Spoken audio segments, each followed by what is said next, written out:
review and some gameplay of the newest Honkai Star Rail character, Mortenax Blade.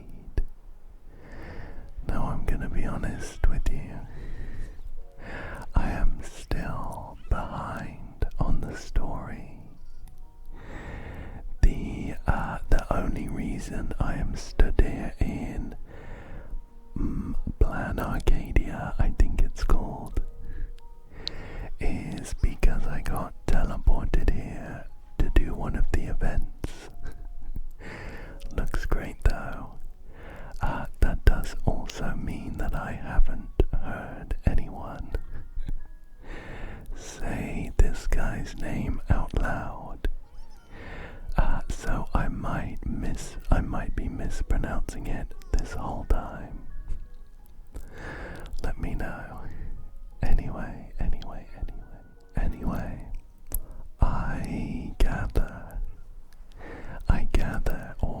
I gathered at the time, this is some pre-recorded footage that I am speaking over the top of.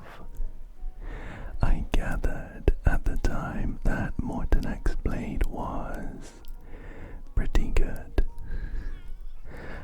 To understate it. Plus, I really liked his design, so I was excited to pull for him.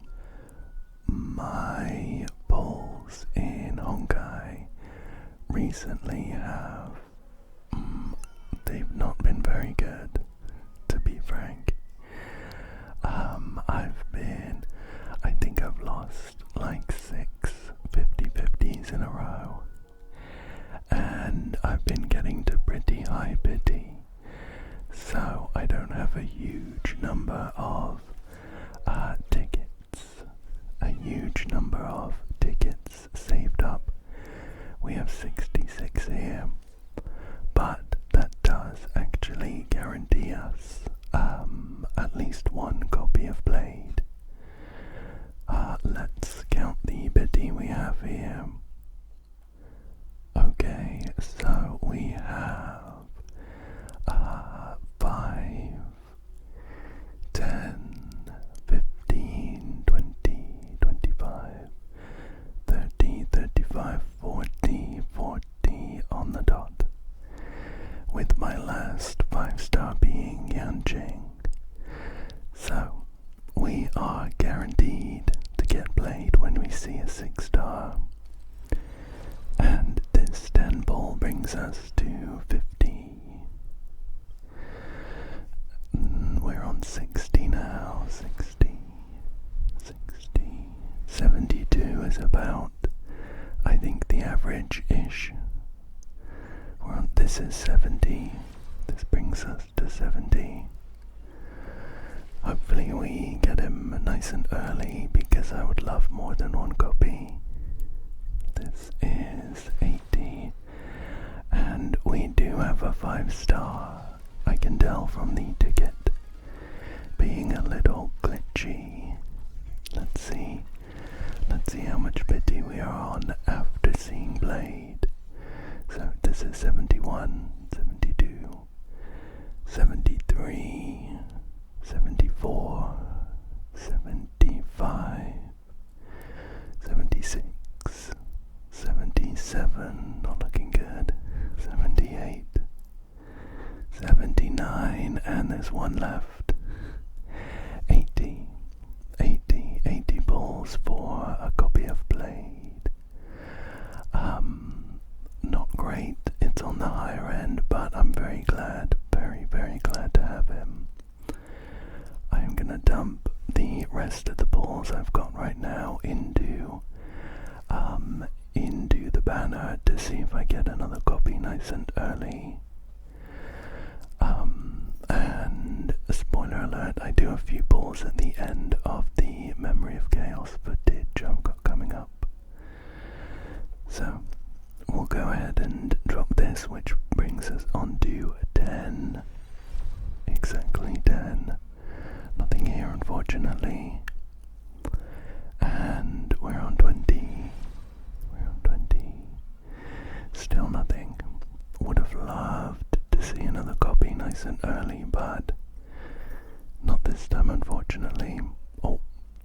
squeeze another 10 pull in for 30. I forgot about that, but nothing came of it, unfortunately.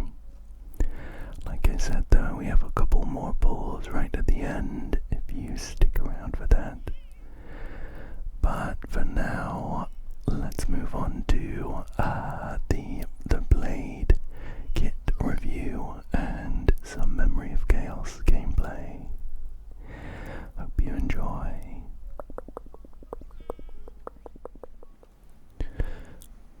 Okay.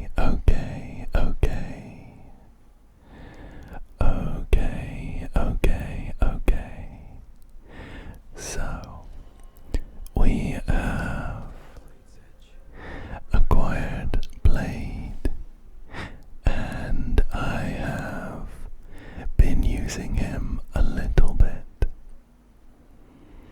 while I was farming for his relics. However, I think that it would be nice to read through his abilities and traces and stuff, and then we can check out the build I have him on right now, and then I am thinking that we can try out the Memory of Chaos that reset a little while ago, but I was leaving it for this very reason, so we can give Blade a go in a team and kind of stress test him. Anyway, to begin with, let's take a look at his abilities here. Starting with his basic attack, which isn't super important. He actually has two very similar versions. We have a broken blade, still slays. It deals fire damage equal to 40% of Mortenax Blade's max HP to one designated enemy and causes the target to enter the taunt state for one turn. So that part's quite exciting. How he can taunt on a basic attack, and then he has the slightly upgraded version, a tempered blade, severs souls. It does the same thing, but it does twice as much damage. I should mention as well that I have most of the important skills all leveled up. The basic attack is one that I haven't done yet. It's at 4 out of 6, so the damage does go up a little bit more. We also have, let's take a look at his ultimate next. It again has two different versions, but this time they are quite different. The first version is Mortenax X Corpore. It inflicts Balefire Bind on all enemies. Enemy targets in the Balefire Bind state have their defense reduced by 30%, and the damage they receive increases by 50%, lasting for 2 turns. That's a pretty crazy debuff. Then consumes HP equal to 20%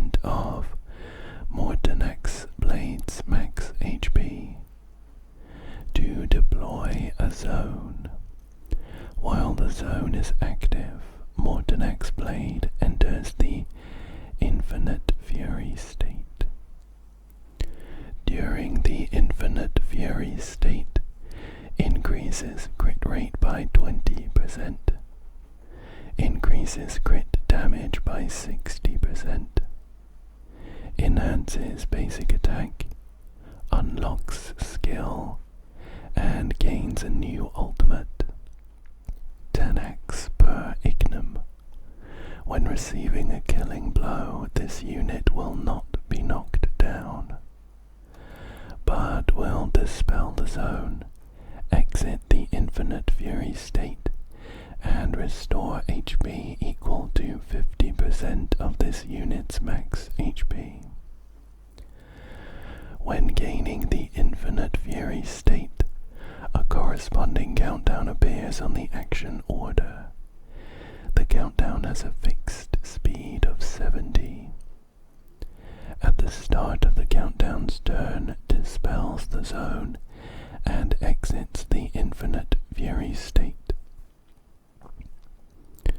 If the current HP is insufficient, Mortenax Blade's current HP will be reduced to 1. When he uses this ability, and then the second ultimate, 10x per ignum, deals fire damage equal to 350% of Mortenax Blade's max HP to all enemies. So, his ult is pretty crazy. Applying the Balefire Bind debuff to everyone is great for the whole team, of course. It means everyone does loads more damage.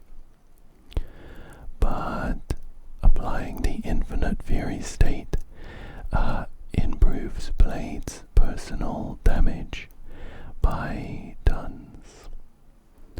So, it's an all-around pretty great ultimate. Let's take a look at his talent. His talent is called All Karma Comes Due.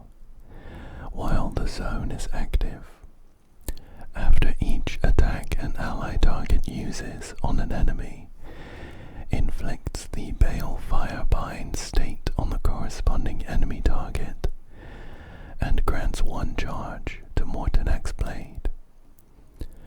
When charge reaches 9 points, and the current HP is more than 1, consumes 9 charge, regenerates 22.5 energy, and enables Mortenax Blade to use skill 1 extra time. This extra skill use is considered as follow-up attack.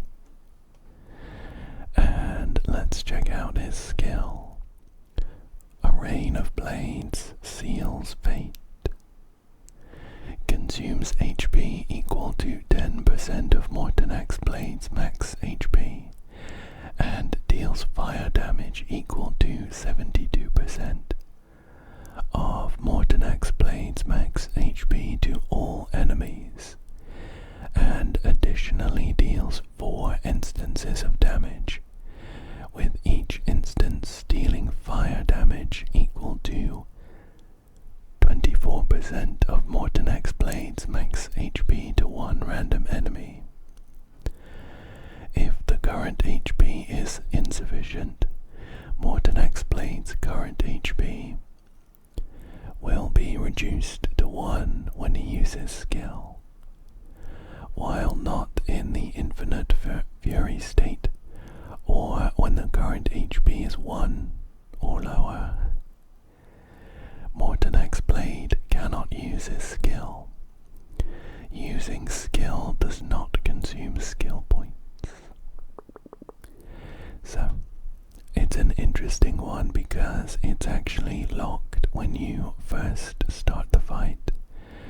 You need to use his ultimate first, and then you can use his skill, which does some great damage with some bounces as well. Then let's take a look at his major talents. The first one here is called Bone. nauseam. Mortenax Blade can accumulate up to 80 overflow energy. After using ultimate, clears it and regenerates a corresponding amount of energy. When the battle starts or when the zone is dispelled, if energy is below 75%, it is immediately regenerated to 75%. When energy is regenerated to its maximum, dispels all debuffs from this unit. This trace pretty much cements Blade's ultimate centered gameplay by making sure he always has loads of energy, and when he is ready to use his ult, he is cleared of all of his debuffs. Pretty good, pretty good. We also have Soul, tempered ad mortem, where while the zone is active, increases the chance of being attacked by enemies, decreases damage taken by this unit by 50%, and increases incoming healing by 50%. After being attacked, inflicts the Balefire Bind state on the corresponding target, and enables Mortenax Blade to gain 1 charge. And his final major talent, Heart Refined ad infinitum. While the zone is active, ally targets deal 50% increased damage. If there are other Nihility characters aside from Mortenax Blade in the team, ultimate damage dealt by ally targets increases by 75%. Otherwise, damage dealt by Mortenax Blade additionally increases by 75%. This one's great. It's just got some crazy buffs across the board. And if you have Acheron, this is great for her too, to boost her ultimate damage. There are a couple of these minor traces that I haven't quite got yet. I need to do a little more farming for them, so I'm missing out on some HP and some fire damage, and a few numbers from his talent and his basic attack, but I think he does a really good job right now, so I'm happy to bring him into the Memory of Chaos. In terms of the build, I have him on a 4-piece Divine Querying Master Smith, which is a new set that they brought out this patch, and it's perfect for Blade. The 2-piece increases his max HP by 12%, and the 4-piece increases the wearer's crit damage dealt to enemy targets in the defense reduction state by 28%. After the wearer inflicts the defense reduction state on an enemy target, all allies gain comburant. I'm not familiar with that word. For 2 turns. This effect cannot be stacked. The damage dealt by ally targets with comburant increases by 15%. This effect can be triggered again after the wearer uses an attack. It's perfect for Blade because he scales for max HP. He does have very significant personal damage, so the crit damage here is good, and the comburant state works really well with him and the rest of his debuffs. I also have him on a 2-piece Bone Collections Serene Domain planar set. That's the one that increases the wearer's max HP by 15%, and when the wearer's max HP is 5,000 or higher, it increases the wearer's and their memo sprite's crit damage by 28%. He doesn't have a memo sprite, but he benefits from the crit damage himself. I do have some pretty good pieces, but there are a few that could do with work. This headpiece is pretty good. In terms of stats, we're looking for HP percentage, crit rate, crit damage, and potentially a bit of speed, depending on where we want him in the team order. This piece is pretty good. It has crit HP, crit damage, and crit rate, and some effect rares, which isn't entirely wasted, I suppose. But that one's pretty good. For the hands, we have a couple speed rolls, a bit of crit rate, and some effect rares there. This could be better. This piece could be better. For the body, I have him on a crit rate main stat, and he's got HP percentage and crit damage on the substats here. I actually think we could maybe, you know what, I don't think it's worth it. I was thinking about re-rolling that, but I don't think it's massively worth it, to be honest. This one does have effect hit rate, which could be important depending on the light cone, but he actually doesn't need any for his base kit.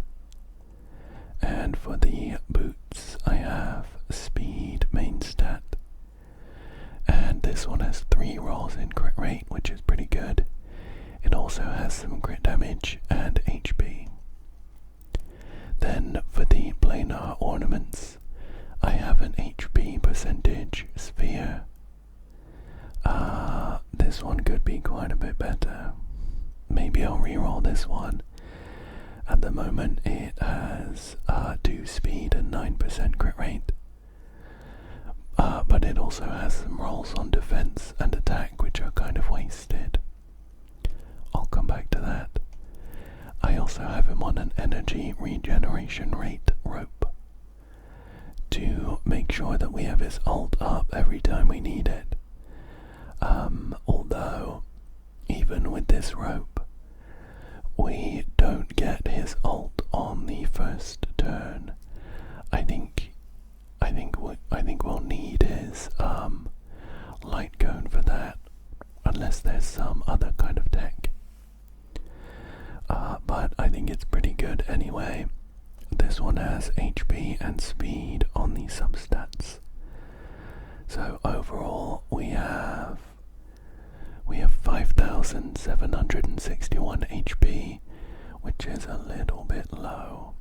I would like that to be above 6,000. We're missing a little bit from the traces, but we might need to look for some better gear. He has 145 speed, which is on the quicker side. But it does mean that if I run him with Ashvale, he outspeeds Ashvale. Considering we're not getting the ult on the first turn, I don't know that we massively care about that, but more speed means more ults overall, so I'm not too mad about that. He's at 81.4% crit rate. He gets 20% from his ult, so he's ever so slightly capped on that. And he has 72.6% crit damage, which again he gets a lot of from his ult and the relics too. And I have him on the Holiday Thermae Escapade light cone. This one increases the wearer's damage dealt by 16%, and after the wearer attacks, there is a 100% base chance to inflict the attacked target with vulnerability, increasing the damage they receive by 10% for 2 turns. So this actually does benefit from the effect hit rate,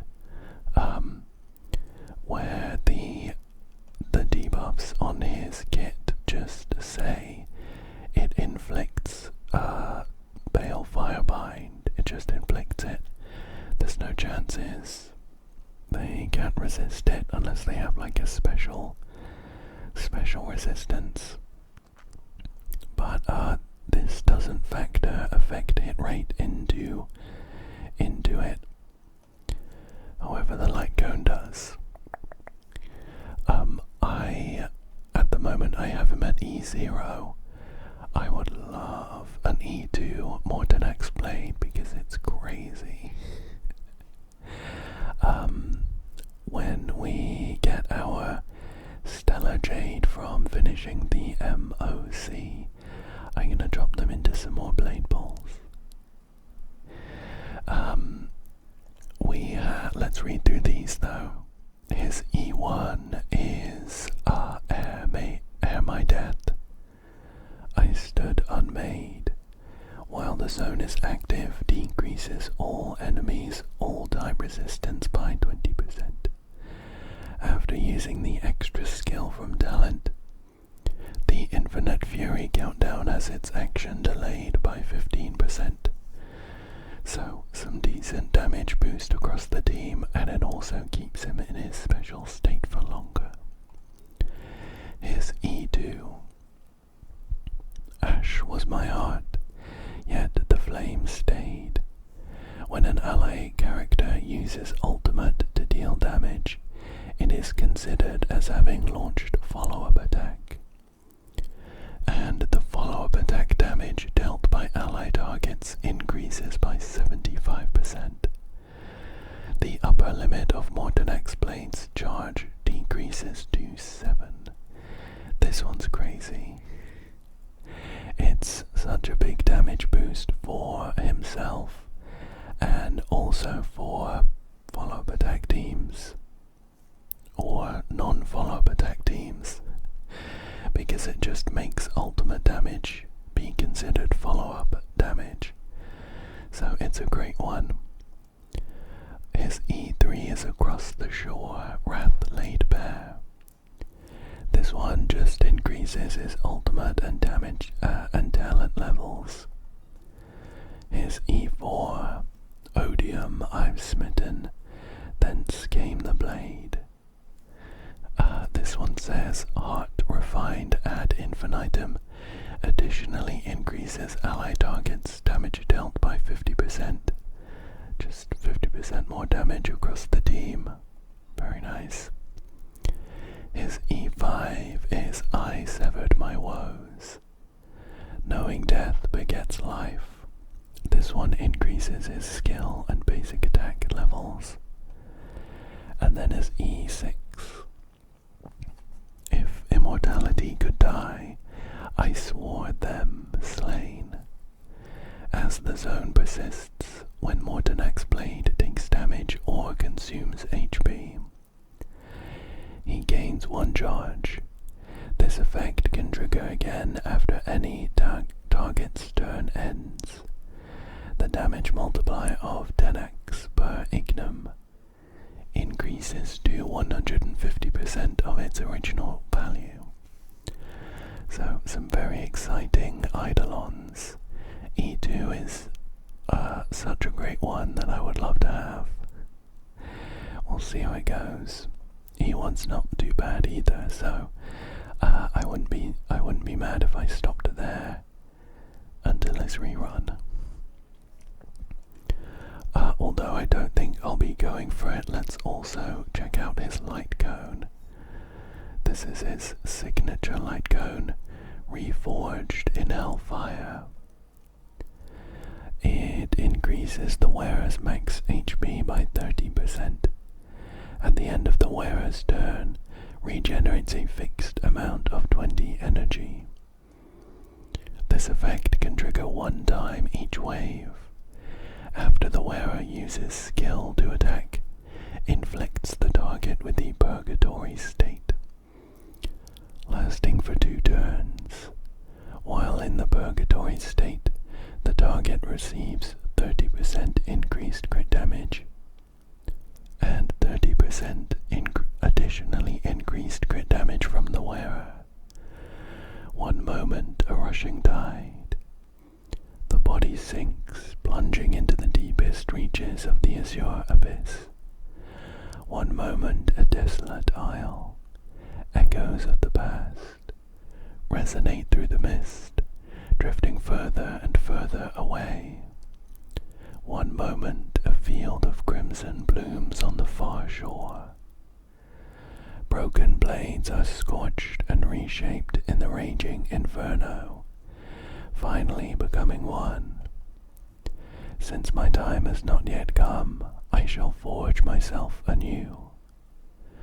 With despair as the furnace and this body as the catalyst, he has lost count of how many times he has endured such agony. I shall take death as my hammer, and I will sever this fate at the instance of rebirth. The flames scatter and surge toward the heavens, burning all the way to the edge of the far shore. In that moment, all karmic debts are settled. The new body, tempered through 1,000 trials, has finally been forged. There's a lot of flavor there, but I don't hate it. It's pretty cool. This light cone would be great because it means that we could get a turn 1 ult off. But I think his eidolons are gonna be a little bit better to invest into with limited pulls. Anyway, now that we have read through all of his skills, we can take a look at him. I think he looks great.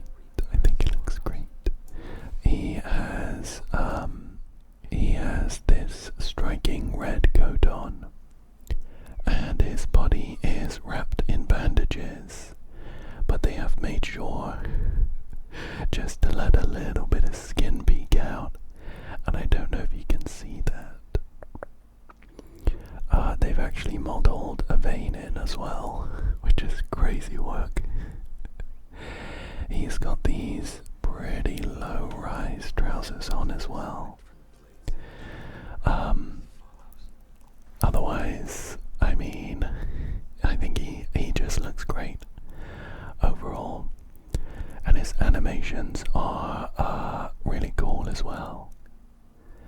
We'll check out his combat ones when we get into the MOC, but his run and walk are they're Blade. If you have Blade, that's what he does. His strike is kind of like Blade's as well. What that is? It's been a while since I've used regular Blade. I can't remember whether it's his technique that does this big old slash with his sword. It looks cool though. His technique is where it's at though. I'll press it now. Sorry to anyone caught in the crossfire. Whoa. He summons this awesome looking field of swords around himself. It's very similar to his zone in combat. Oh, you know what? I just realized we forgot to check out what it does. His technique is Blade's Reach spares none. It immediately attacks all enemies within a certain range.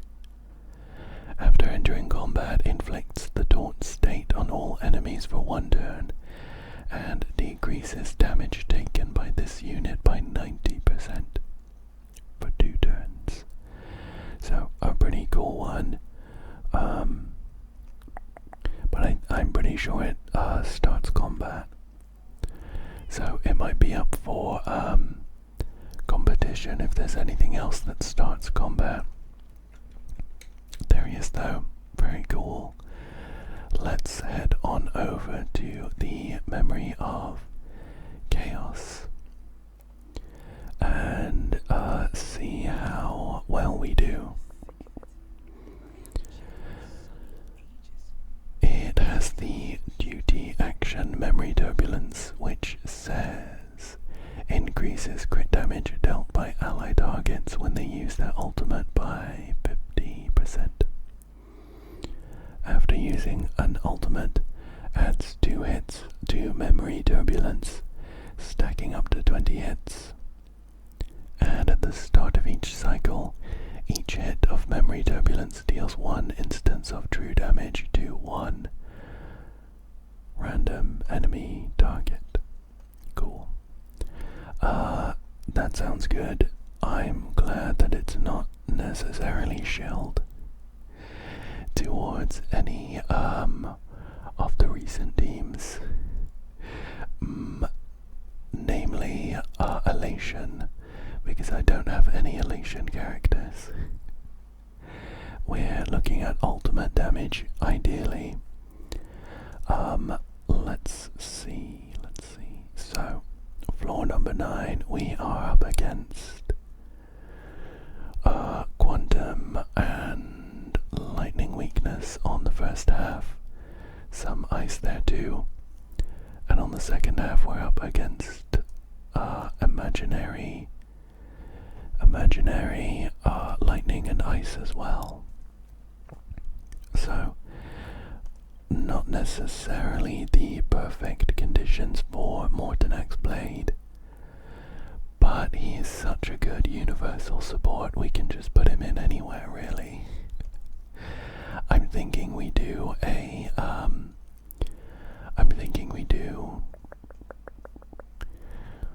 where are we looking? Here we are.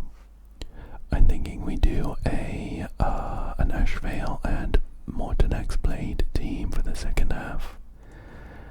And then for the first half, why don't we crack out... I haven't used the Herta in a while, so why don't we bring her along with Jade? And I think what we will do is pop Darnung PT in the first half alongside Sunny, and on the second half we'll bring Treeby and Hyacinth. This is like a premium team for Ashvale and Mortenax Blade. Hyacinth gives everyone max HP, and she also does a lot of follow-up attacks. Treeby, of course, does a load of follow-up attacks and has some really good buffs. So, perfect for this kind of team with Ashvale and Blade. And yeah, floor 9 should not be too difficult. So, let's jump on in.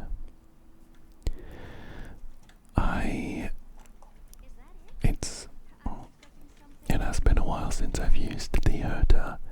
I don't think I took any gear off of her, so I think she should be usable. Let's just pop all of our techniques and jump into the fight.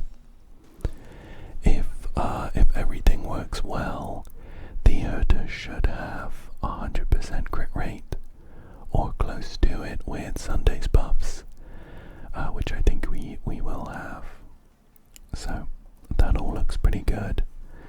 I'm gonna do a normal attack with Darnung here, because especially on this first round with Jade wanting a skill point, we're in high competition for skill points.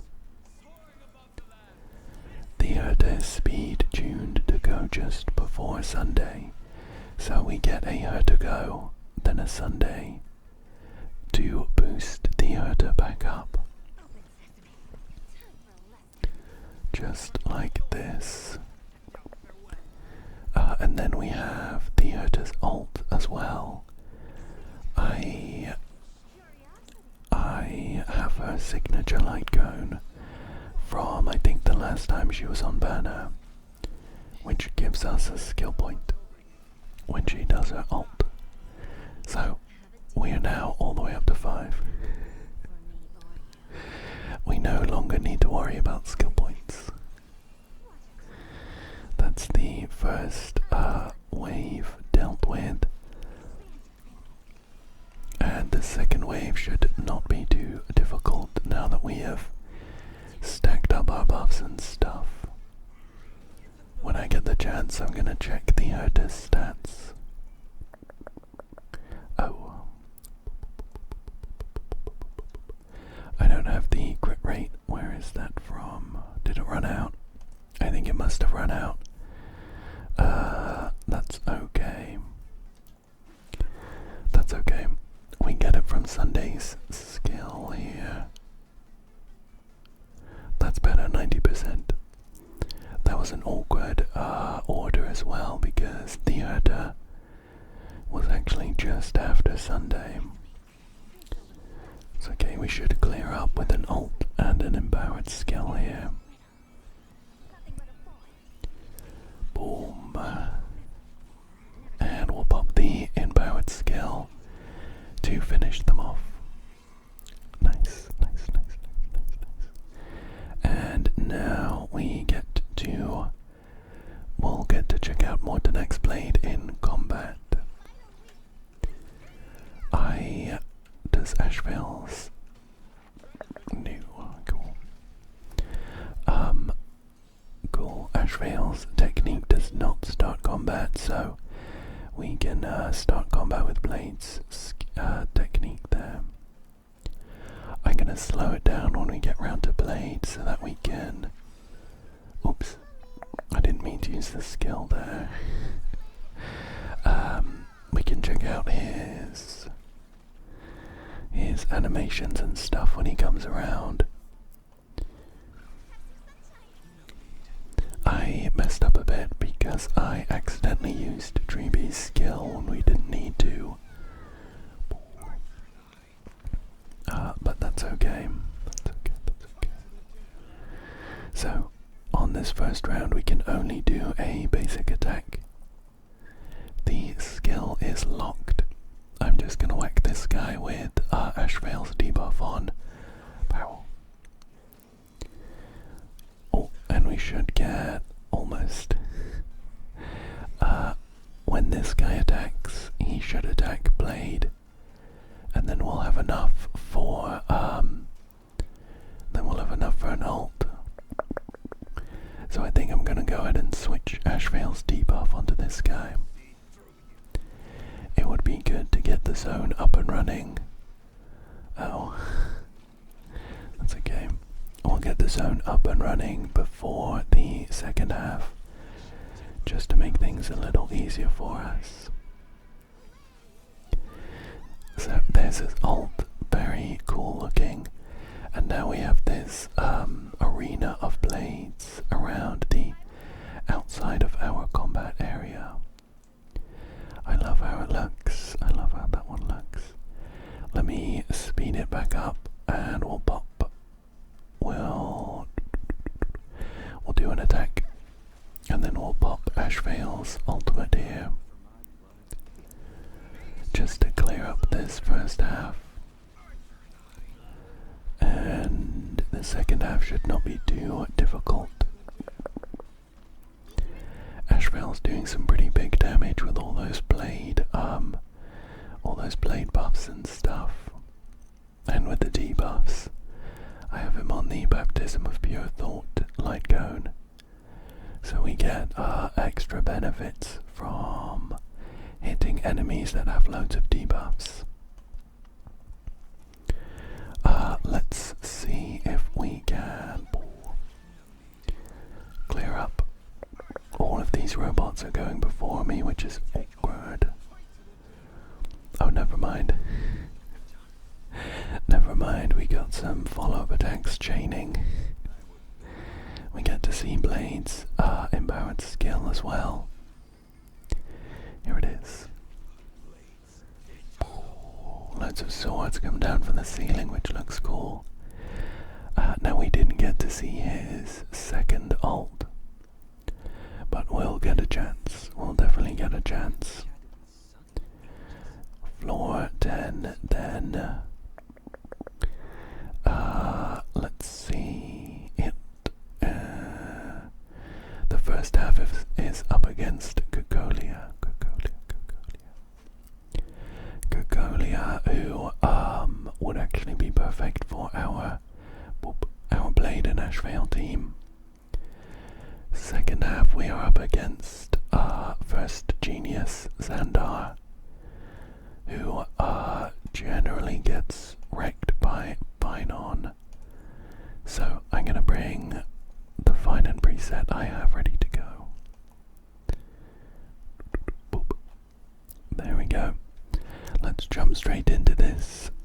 It also should not be a very difficult floor. Generally 11 and 12 cause a few issues, but we'll see how it goes. This is gonna look pretty similar, although I won't mess up and use Treebee's skill on the first turn. Treebee's skill, if you see just below her portrait, she has a little envelope with 3 pips next to it. Her skill gives her 3 pips, so I don't need to do that here. Oh, we'll speed things up a little bit. We can pop her ult as well. I have her on dance, dance, dance. So her ult pushes everyone up, which is very good. And when we get the Hyacinth buffs going, I do just want to check Blade's HP here. See where we are once all of these follow-up attacks have finished. 7,570, which is pretty good, pretty good. We should get his ult off too once he takes a hit. Just pop this guy down. I'll wait for his ult before I use Ashvale's ult. Even though really we also want to be trying to get, what was it, 9 I think? 12. It's been a while since I read through Ashvale's skills. His ultimate 12 I think. So at the moment we'll only get one of the bounces after his ult. Let's see if we can get another one. Do nice heal. Not really necessary, but the healing tally adds up for little Ika's attacks. Oh, look at this. We've done so much damage. We can probably hold on to Ashvale's ult. We'll use it on the second half to clear up. Okay, let's see. Again, I'm going to use Hyacinth's skill here. It does also heal Little Ika. Little Ika uses their own HP to heal the entire team when they take damage.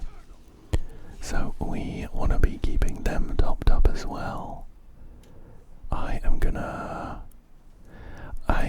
I want to see Blade's second ult. So I'm going to hold on Ashvale's ult, even though there's a decent chance it would clear up. Let's do Blade's AoE attack here. And then this is his second ult. Boop.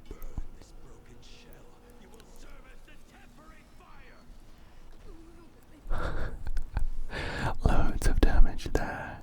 Very, very satisfying. And a cool animation too. I think, to be honest, I don't really know the lore behind him, but it looks like he transforms into who is the Destruction Aeon. Their name has slipped my mind, but the Destruction Aeon. I looked it up. I had to look it up. It's Nanook.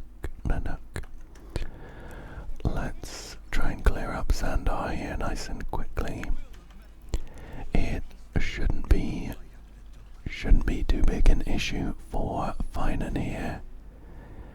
I gather that he has ever so slightly dropped in the meta. which isn't a huge issue for me anyway, because I just love him as a character and really like using him. So I don't really mind if he's not doing top damage, but I also have him at E2 with his signature light cone, so his damage is still pretty crazy. We just want to get his ultimate charged here as quick as possible. We should be able to get it in this one rotation with the speed tuning, because we boost him back up with Sunday here. Pop. And then we can pop his ult here. And drop some meteors on these guys. Boom. We also get a copy of it for Xandar here. Nice. Half HP. Not bad. We also get a bunch of goes before he even gets one. Let's see if we can finish him off before he gets a go. I think so. That's pretty funny. That's pretty funny. Xandar did not get a chance to stop the destruction that was facing him. Cool. Let's see who we have here. So we are up against the Flame Reaver for the first half, and the Judge of Oblivion for the second half. I think we can keep these teams, to be honest. Let's stick with what we've got. Again, this first half doesn't actually have fire weakness, so Mortenax Blade is not going to be doing any toughness damage, but I think Ashvale can pick up the slack. Ashvale benefits from having loads of follow-up attacks across the team, of course,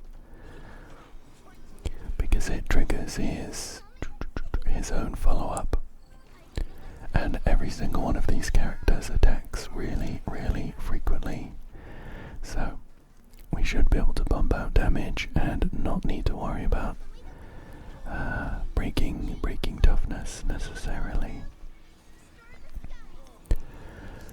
Let's see if we can get Blade's ult up nice and quickly. Boom. We should see our damage ramp once we manage that. Pop that on. Again, I ideally want to be waiting for at least 8 stacks on Ashvale, so that we get an extra follow-up attack. But where do they come from is the question. It's this one, I think. No, it's not that.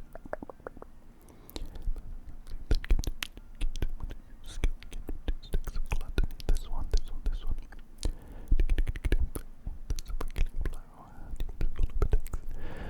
So I think we're gonna wait for his skill. Oh, it's gonna take a while. Let's just do his ult now.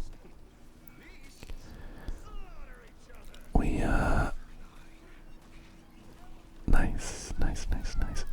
We unfortunately didn't hit this big guy, which is a bit of a shame, but we cleared off the rest of the field, so now all of our follow-up attacks can laser in on this guy.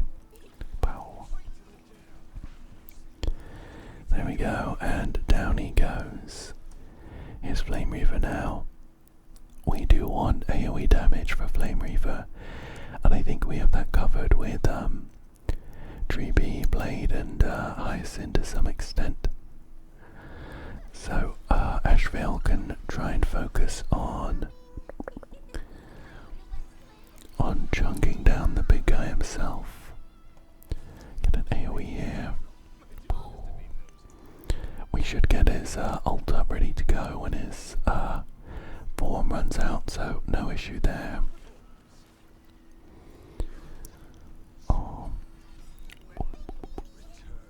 I'm going to use use Blade's second ult here to do a big chunk of damage. Oh, and Ashvale has his ult ready too. I'm kind of considering trying to... No, you know what, I think it's gonna be fine. I was worried about wasting damage if we use his ult on Flame Reaver at 1/3. But I think we should take him down to 0 or 1. There we go, there we go. And not necessarily waste any hits there. All good, all good. Boom. And again, we'll get a very nice round here with Treebee's ult ready to go and Blade's second ult.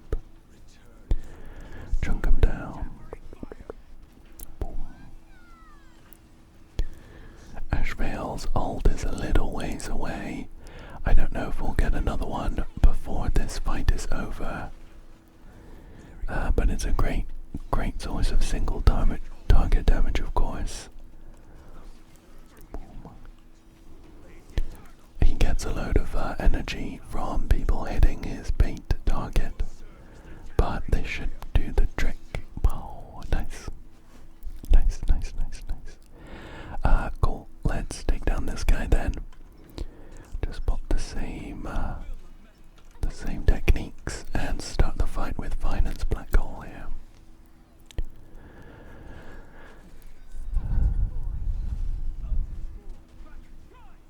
And here we go.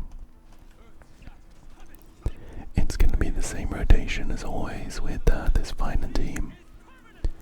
It gets everyone's buffs up and running, and then it gives Finan enough energy to pop his ult, which snapshots all of the buffs and stuff. So it's a great opening. It's a great opening here, and sets us up very nicely for the second half. Boost him back up. Give him a little extra energy here. And then this will bring us into his ult with Zuridra's special skill buff ready to go for the bounce.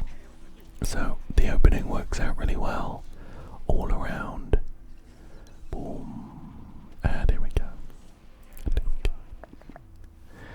Wow. Pretty nice amount of damage. Pretty nice amount of damage.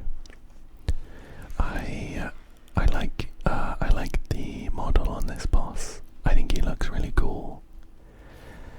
I feel like he's probably kind of based on what's their name? It's like the Mayan god, the flying snake. Quetzalcoatl, I think, maybe. But it really reminds me of if any of you play or played World of Warcraft, especially when Battle for Azeroth was the current expansion. He really reminds me of the Golden Serpent boss in King's Rest. Potentially a niche reference, maybe. But I do really like how he looks. Of course, the idea here is that he has this visage, this facade of a face, but he's like a flying winged serpent. And this frame is very cool. Look at this. I don't have an option to do anything though, so we have to pick Finan and trust that he is strong enough. There we go, to handle anything. This should be it though. Boom. There we go, there we go, there we go, there we go. And that's floor 11 sorted. So, we just have the final floor to go, and let's take a look, let's take a look, let's take a look. We have Alloy Mechatron King Bomb Bomb, who is a boss that I have not fought yet. Just looking looking at his abilities and I've just spotted a punchline key term, which is worrying. I don't have any elation, of course. I think we'll just jump in and we'll see how it goes. I can see that he has lightning and fire weakness, so I think bringing Ashvale and Blade along will be perfect. And on this first half we have the Harbinger of Death, Swarm Nightmare. Is that right? That doesn't look like the Swarm Nightmare I'm used to. That's fine, we'll fight that one. It is weak to physical, so why don't we stick with Finan here? See if we can power through it. Potentially there are mechanics that I need to know about. And we're gonna find out once we get into the fight. I would really like to try out some other teams, to be honest. Like I had a little inkling in my mind to maybe try like a boot hill team against this guy. I think this mob here is weak against dots, so maybe Kafka and Isolans would be good here. We'll power through with this team though. Maybe my other teams are just really bad, but I feel like every time I try a different team, they fail pretty miserably. And I just end up sat here on auto for like 15 minutes. only to not hit the cycle goal. So what I'm hoping is that we can get through with this premium team. And then maybe if I feel a great desire, I can always come back in and try some other fun teams. Probably not this video though, because it's going to be long enough already. But if you'd like to see maybe some other team crafting and fun teams, just let me know. That could be fun to do, I think. So these mobs, as expected, are quite tanky. They are quite tanky, and I'm a little worried that the dot weak mob on this first wave maybe suggests a dot weak boss on the second phase. We'll see how it goes though. At the very least, this is the first half. It's always a pain when the second half is like experimental, you know? Because then we have to sit through an entire first half again. If we fail and have to come back in. I think it would be a really nice quality of life feature if they let you pick which half you do first. I don't think it would really I don't think it would necessarily make it easier or anything. Let's see, I'm just gonna do a normal attack to hopefully finish him off. But I think it would incentivize trying out some of these fun teams on the second half. Okay, we're doing some pretty good damage against this guy. We should be able to break his boom. Yeah, maybe we don't need to worry about any gimmicks at all. We'll see how it goes. He's gonna get a turn in a second. But we got him to about half HP already, which is a good sign. Juvenile Sting is in rapid evolution state. Select a character and then summon to fight against it. Well, Finan's the only guy here. Can deal crit damage for ignoring the rapid evolution. Oh, I see. It's this guy. I think he is a dot one, right? targets not in the Nemesis state attack friendly units in the rapid evolution state. They cannot deal crit hit effects. Sure.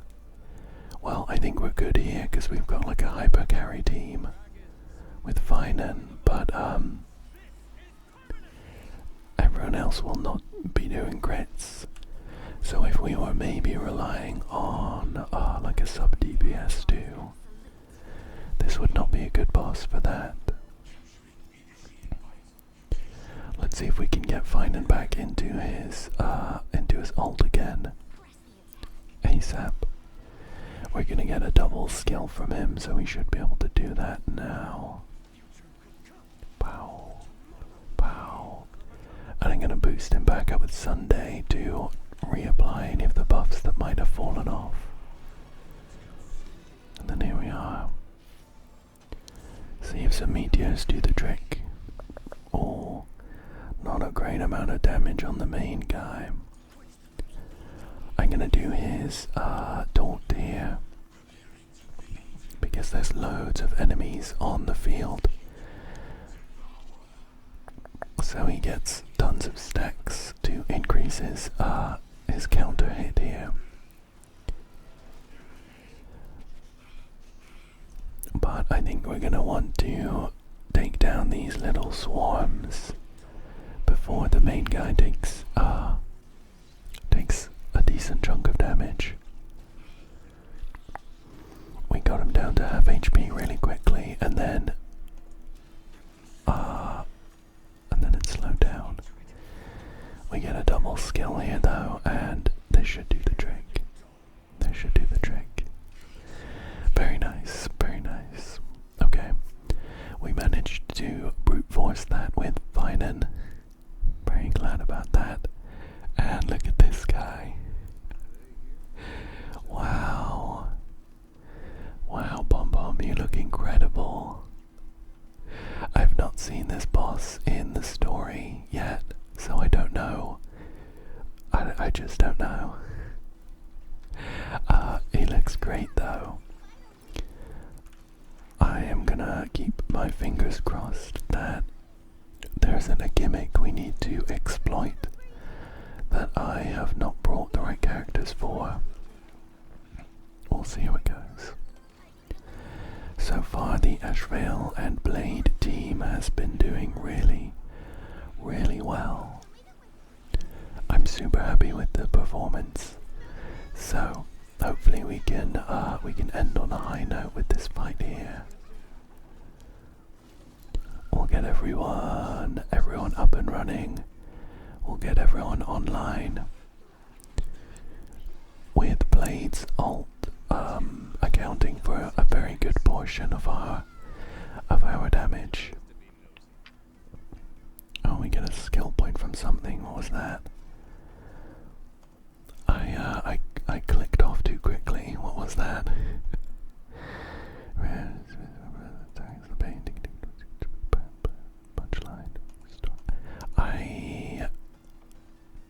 I'm just gonna do an attack. Oh, gained an extra skill point.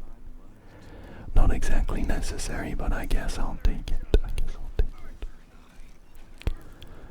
Oh, and we've almost taken down this. Perfect. Whoa, hang on. There's two of them. Can you tell that I haven't played through the most recent story yet? I've never seen half of these mobs,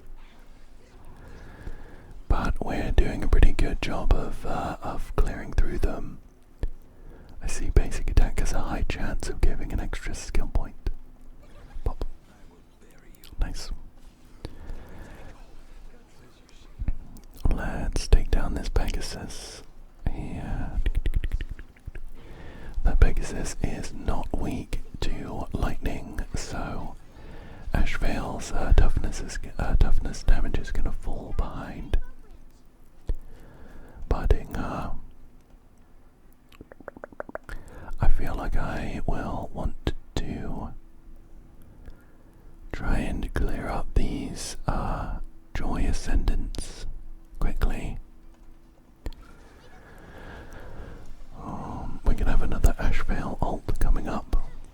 maybe that will do the trick. Oh, and a blade ult. Blade ults chunk quite a lot when he has this much HP from Hyacinth's buff. So we'll see what this does. Cool. Oh, there's loads of them now. There's loads of little ones. Honestly, it's kind of funny. It's kind of funny how they keep splitting like this, but when's it gonna end, you know? We got a really satisfying chain of follow-up attacks there. Oh no. I was not paying attention to my skill points well enough, so I don't have the skill point to replenish Treebee's buff here. That's awkward. Let's pop this. Pop. I think we're gonna pop Blade's ult now as well, just to replenish that state that was about to run out. What have we got? What have we got now? I don't know how much this 15 punchline points is gonna do. I've got nothing to base it on. Maybe it will finish them off. Oh cool, we got a Blade follow-up. And here's King Bomb Bomb. Started Alloy Bomb Bomb. After accumulating 20 punchlines, gain an extra turn to use. Who's this? Who am I playing as? I guess we'll hit Bomb Bomb. I don't really know what's happening, but we are gonna we're just gonna play it out.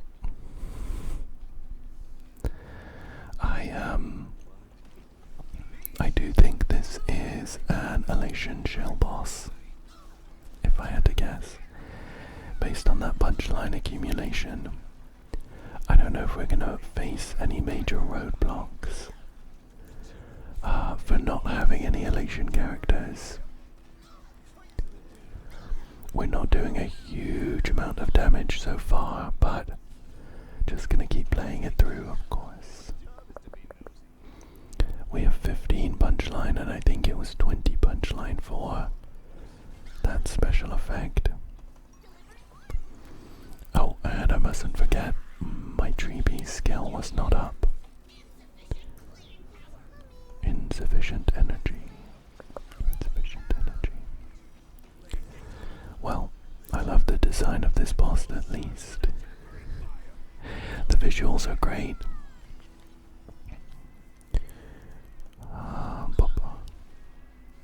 Oh look, we have 23 punchline now.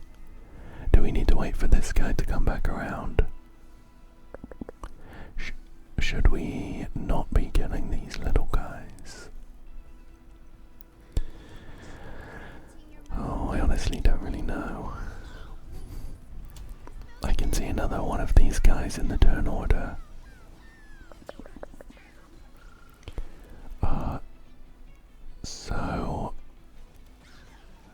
Okay, no, we took down one stack of his damage reduction. It's gonna pop this down. We're gonna do an ult here. How much damage reduction is it exactly? How much damage reduction is it? That'll certainly explain why we're not doing a great amount of damage. Oh, it was 60%, and it's now 30%. So we want to get up to 40 punchline, I think, somehow. And then we can take down the other stack. I'm just hoping that he doesn't get it back too quickly. Let's just do a basic attack here. Pop. Oh, that was a load of true damage though, which is nice. Blade's coming up, and we should be able to get another ult off. We didn't quite keep 100% uptime there.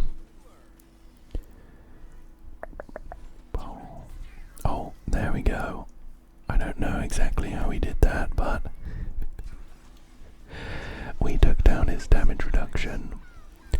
Just in time to get past his first phase. What I'm hoping is that he doesn't like replenish it in his second phase. Here he is though, phase 2, and he's got it back. I think I noticed that these little guys give us some punchline. Using the Grant's punchline. Well, I want that. I want that punchline. It's a shame that it was on Hyacinth. I really wanted to use his skill there for the heal, but I think long term getting the extra punchline there is gonna matter more. Especially because we got some healing from her ult. We'll do another one there. We're getting way more punchline this time. I don't think I'm engaging with this fight maybe as much as I should be. I think it would be prudent to check all of the skills and stuff. I think these little guys, taking down the little guys gives us punchline.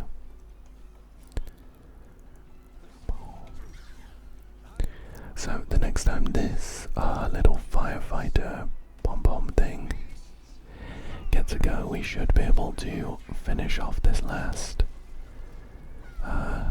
damage reduction. And having said that, it would probably have been sensible to save Ashvale's ult for then. Pow. Pow. There we go. We took him out of his defense, his damage reduction, and we should be able to finish him off pretty quickly from here. This alarm looks scary though. I'll get a heal here just to keep everyone topped up. Oh, it's these little guys coming back. Okay.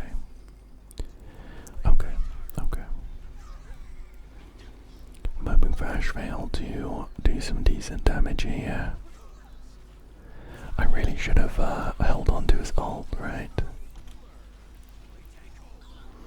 Okay. That big scary attack didn't do as much. Didn't do nearly as much as I was worrying about. So we'll just pop everyone's ults and see if Blade can junk him for the last 20%. A decent effort. A decent effort. Ashvale should be able to clean up then. Pow, pow, pow, pow. Okay, very nice. Very nice. 26 remaining cycles. That means we got all 3 stars. And the maximum Stellar Jade reward. And as a special treat for finishing that Memory of Chaos without too much trouble, let's drop a 10 pull on Blade here. I think I am at about 30 bitty at this point. So I'm hoping for the best, but I'm not expecting much. We'll see how it goes though.